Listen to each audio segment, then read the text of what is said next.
मैं अपने कार्यक्रम की अब जो एक उत्तरोत्तर थोड़े से अच्छे पल होते हैं उनकी शुरुआत करता हूं। और हमारे कार्यक्रम की शुरुआत हमारी लता जी की उपलब्धियों से, हमारी लता जी के जीवन परिचय से होती है।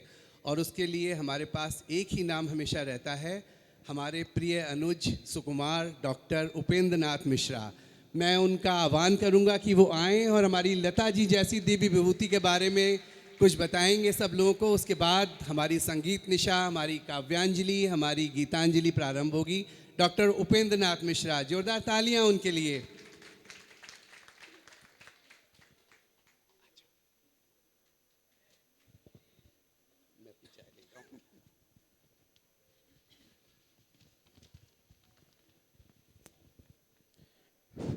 हेलो, नमस्कार। सात सुरों से सजी संगीत संध्या में मैं लता मंगेशकर फैन क्लब की ओर से आप सभी का हार्दिक अभिनंदन करता हूं, स्वागत करता हूं कि आपने अपने कीमती समय निकाला इस संगीत संध्या के लिए। साथियों, कहने को बड़ा आसान लगा था मुझे चुनना ये सब्जेक्ट, लेकिन जब करने चले तो पता लगा ये सागर की गहराइयों जैसा भी कठिन काम।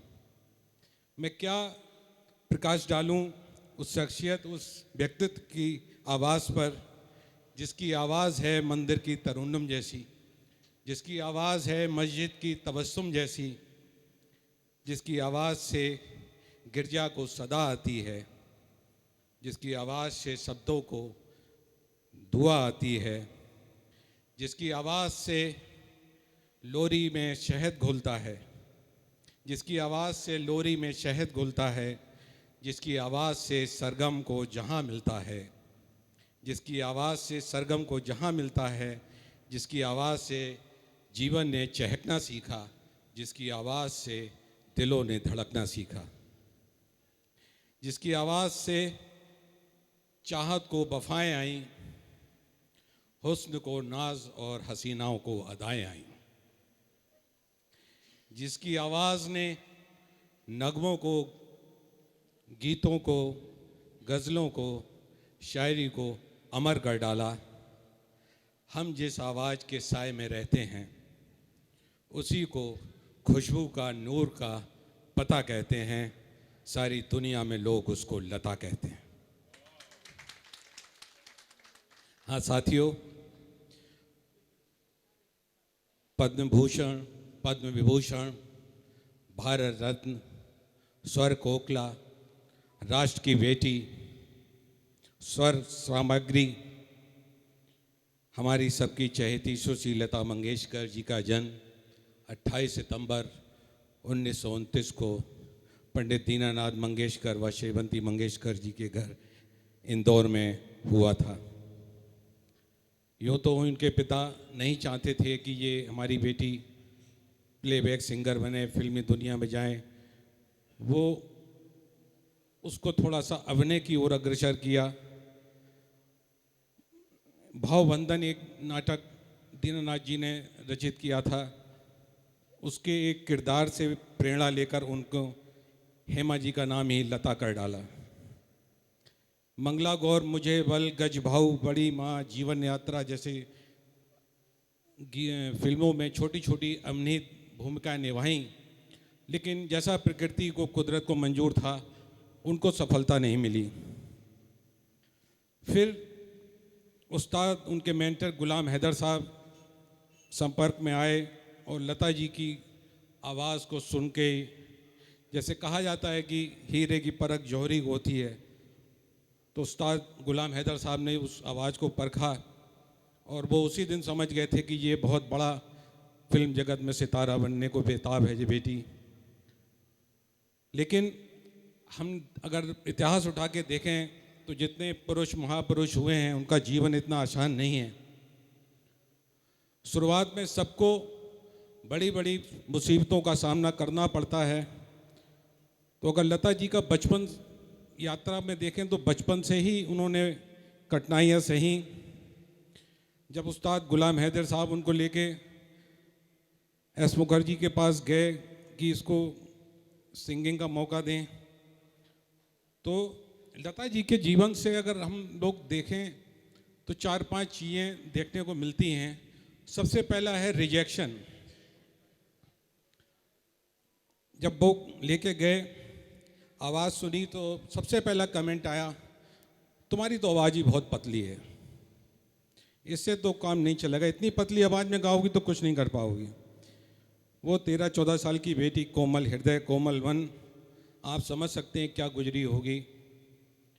जैसे तैसे आवाज़ पे मनवाया गया तो दूसरा जो कमेंट आया, तुम्हारा तो उच्चारण ही ठीक नहीं है, लगता ही नहीं तुम हिंदी में गा रही हो, पता नहीं कौन सी भाषा है, एक्सेंट ही नहीं ठीक है आपका। तो ये दो जो क्रिटिसिज्म मिले शुरुआती दौर में, तो कोई कोमल हृदय, कोमल मन होता, डिप्रेस होके वहीं बैठ जाता और अपना रास्ता बदल लेता।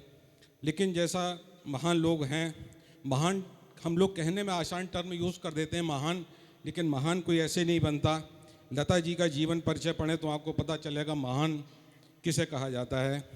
उन्होंने खूब अभ्यास किया, इन दोनों क्रिटिसिज्म को अपनाया और उसको जवाब दिया। जब 1948 में गुलाम हैदर साहब ने मौका दिया और गीत आया, दिल मेरा तोड़ा मुझे कहीं का ना छोड़ा, जब ये गाना रिलीज़ हुआ उसके बाद पलट के नहीं देखा। हम सब जानते हैं फिर लता जी बन गई। सरकार ने भी खूब उनको प्रेरणा दी। 1972, 74 और 1990 में राष्ट्रीय 3 पुरस्कार मिले। 7 बार फिल्म फेयर अवार्ड 1959, 1963, 1966, 1970, 1993, 1994 और अंतोगत्वा 2004 में गोल्डन ट्रॉफी से 50 साल पूरे होने पर संगीत यात्रा पर उनको नवाजा गया। वहीं फिल्म जगत का सबसे बड़ा पुरस्कार दादा साहब फाल्के 1989 से भी नवाजा गया। भारत सरकार ने उनको 1969 में पद्म भूषण, 1999 में पद्म विभूषण और अंतोगत्वा 2001 में भारत के सर्वोच्च नागरिक सम्मान भारत रत्न से सम्मानित किया। इसके अलावा भी उनको बहुत से पुरस्कार मिले, महाराष्ट्र भूषण पुरस्कार, राजीव गांधी पुरस्कार, एन.टी. रामाराव पुरस्कार, बंगाल जर्नलिस्ट एसोसिएशन के बहुत लंबी लिस्ट है जिस पुरस्कारों से उनकी अलमारी पूरा घर भरा हुआ है। लोग तो पुरस्कार पाकर सम्मानित होते हैं, लेकिन यहाँ पर उलट पुरस्कार सम्मानित होता था लता जी के पास जाकर। रिएक्शन के बाद जो दूसरी चीज़ उनके जीवन से सीखने को मिलती है वो ये है कि सीखोगे नहीं तो जीतोगे कैसे। अगर वो क्रिटिसिज्म से डिप्रेस होकर बैठ जाती तो आज हमको लता जी नहीं मिलती, और लता नहीं मिलती तो वो स्वर आज नहीं गुनगुनाते। जो जहाज तूफान पार करते हैं वही इतिहास दोहराते हैं। लता जी ने सिद्ध किया कि कठिन तपस्या से करके सब कुछ प्राप्त किया जा सकता है। हिंदी की क्या, उन्होंने 36 भाषाओं में 30,000 से ज़्यादा गीतों को कंपोज किया। लेकिन महान आदमी का जीवन के बीच बीच में कठिनाइयाँ आती हैं। जब वो 33 वर्ष की थी 1963 में उनको स्लो पॉइजन लेड दिया गया खाने में। 3 महीने बेड पे रहीं, लेकिन ये जीने की जिद थी कि उन्होंने हार नहीं मानी और उस मौत को परास्त करके एक नया जीवन मिला। और उस ठीक होने के बाद जब उन्होंने पहला गाना गाया, कहीं दीप ले कहीं दिल, उस गाने ने उनको बुलंदियों तक पहुंचाया। दरिया दली में भी वो किसी से पीछे नहीं थी। लास्ट में जब छत्तीसगढ़ में एक उन्होंने गीत छत्तीसगढ़ की भाषा में गाया तो फीस 2 लाख रुपए रखी गई थी, लेकिन उन्होंने 1.5 लाख लिए, 50,000 रुपये संगीतकार को वापस लौटाए और कहा इसकी मिठाई सब लोगों में बांट देना, मैंने पहला गाना छत्तीसगढ़ भाषा में गाया है। साथ ही लता जी एक संगीतकार, गायकी नहीं, 2 टर्म उनको एडजेक्टिव्स और यूज़ करेंगे। वो एक सच्ची राष्ट्रभक्त थी और एक सच्ची क्रिकेट प्रेमी। राष्ट्रभक्त इसलिए कि 1962 में जब चाइना से हम लोग पराजित हुए, पूरा राष्ट्र टेंशन और डिप्रेशन में था। ज़रूरत थी उस पूरे देश को एक लड़ी में, एक माला में पिरोने की।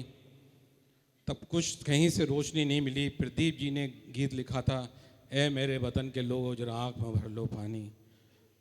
उस गीत को गाने के लिए लता जी को बनाया गया। और 1963 में वो दिल्ली के स्टेडियम में गाया गया। अब वो ये गीत गवाह है कि उस गीत ने उस राष्ट्र को दोबारा खड़ा करा और लोगों में देशभक्त की भावना को जगाया और राष्ट्र एक बार फिर से उसी साहस और आत्मविश्वास से दोबारा खड़ा हुआ।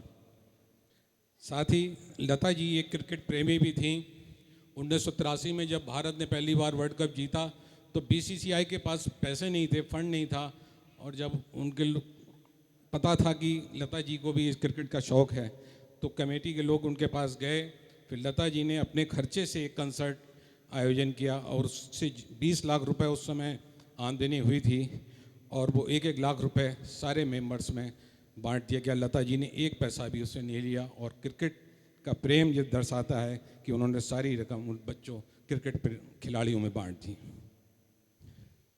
मैं ज़्यादा समय नहीं लूँगा कि मुझे मालूम है सब हमारे कलाकार अपनी प्रतिभागियों को लेके उत्तेजित हैं प्रस्तुति देने के लिए। बाद में मैं कुछ लाइनें लता जी की बोलता हूँ।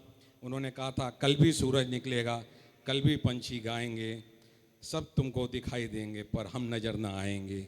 ये कहते हुए महान आत्मा 6 फरवरी को 2022 को अनंत यात्रा पे चली गई और हमें अपने गीत, अपने स्वर छोड़ गई जीवन देने के लिए। बहुत बहुत धन्यवाद।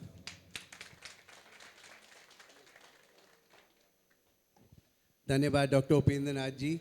लता जी का इतना सुरीला परिचय जैसे सुरों पर तैरता हुआ कोई अफसाना। वास्तव में लता जी हमारी थी ही इतनी महान, और थी क्या, वो तो हैं इतनी महान कि हम लोगों के दिलों में वो जाने के बाद भी युगों युगों तक जीवित रहेंगी। सूर्य और चांद जब तक अस्तित्व में हैं तब तक हमारी लता जी अस्तित्व में रहनी हैं और उनका अस्तित्व विलय होना नहीं है।